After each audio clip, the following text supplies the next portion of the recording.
வாங்க நண்பர்களே, நம்ம லைஃபுக்கு ரொம்ப ரொம்ப முக்கியமான சில டிப்ஸ் இந்த ஸ்டோரியில் பார்க்கலாம். லைஃப்பில் சில நேரங்களில் சில உண்மைகள் கூட நம்ம கண்களுக்கு தெரியாமல் போயிடுது. வெளியில் தெரிகிற வெளிச்சம் கூட உங்கள் கண்களால் பார்க்க தெரியலன்னா அந்த இருள் நீடித்து கொண்டே தான் இருக்கும். உண்மையை பற்றின தெளிவான சிந்தனை இருந்தால் எந்த பொய்யும் நம்ம சரிக்கவோ ஏமாற்றவோ முடியாது. வாங்க இதுக்கான ஸ்டோரியை குயிக்காக பார்க்கலாம். அந்த அழகான காட்டில் ஒரு சாமானிய நரி ஒன்று இருந்தது. அந்த நரி ரொம்பவே பயந்த சுபாவம் உடையது. ரொம்பவும் ஸ்ட்ராங்கும் கிடையாது. அப்படி இருக்கும்போது அந்த காட்டில் சிங்கம், புலி, சிறுத்தை அந்த மாதிரியான ரொம்ப ஸ்ட்ராங்கான விலங்குகளும் இருக்குது. அதனால் இந்த நரிக்கு போதிய சாப்பாடு கிடைக்கல. ரொம்பவே பசியில் இருக்கும். எங்கேயாவது மிச்சம் மீதி உள்ள எலும்பு துண்டுகளை தான் சாப்பிட்டு உயிர் வாழ்ந்துட்டு இருந்தது.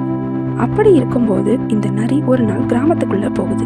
அங்குள்ள மக்கள் எல்லாரும் நரிய பார்த்ததும் பயந்து ஓடிட்டாங்க. அங்க சில வீடுகள்ல சாயம் கலக்கிறதுக்காக நிறைய பானை வச்சிருக்காங்க. அதுல ஒரு பானையில இந்த நரி தவறுதலா விழுந்துருது.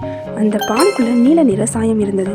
இந்த நரியோ பானையிலிருந்து வெளியே வரும்போது முழுவதுமா நீல நிறமா மாறிடுச்சு.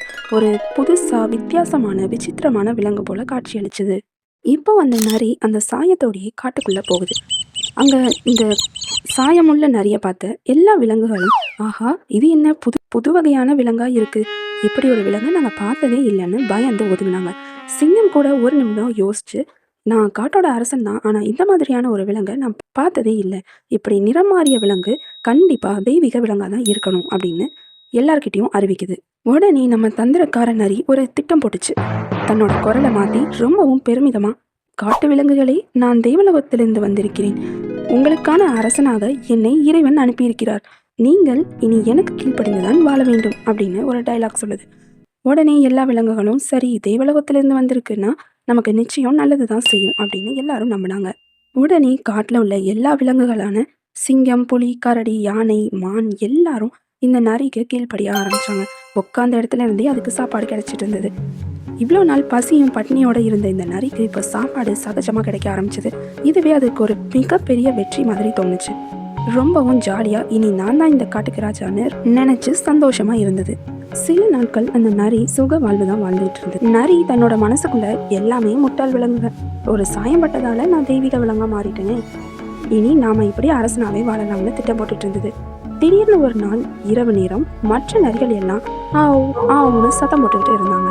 அதை பார்த்த நம்ம நிலநிற நரியும் தன்னோட குணத்தை மாற்ற முடியாம தானும் ஆவ் ஆவுன்னு இந்த சம்பவத்தை பார்த்ததுமே மற்ற விலங்குகளுக்கு எல்லாம் புரிஞ்சு போச்சு.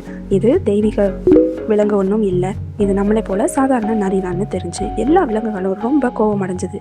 உடனே அந்த நீல நரியை சிங்கம், புலி, கரடி எல்லா விலங்குகளும் சேர்த்து அடித்து அந்த காட்டை விட்டே விரட்டிட்டாங்க. பொய்யான தோற்றம் எவ்வளவு நேரம் நீடிச்சாலும் உண்மை ஒரு நாள் வெளிப்படும். இரண்டாவது, நம்மளோட இயல்பு என்னதான் மறைச்சு வச்சாலும் வெளிப்படாம இருக்காது. மூணாவது, அடக்கமில்லாமல் நடந்து கொண்டாலும் நம்ம வெற்றியையும் அதிகாரத்தையும் இழக்க வேண்டியதான் இருக்கும். இன்றைய வாழ்க்கையிலும் இதே மாதிரி தான். தவறான முகமுடி எவ்வளவு போட்டாலும் அது ஒரு நாள் கிழிந்துவிடும். ஸோ உண்மையை மறைக்க முடியாது, பொய்யினை நீடிக்காது.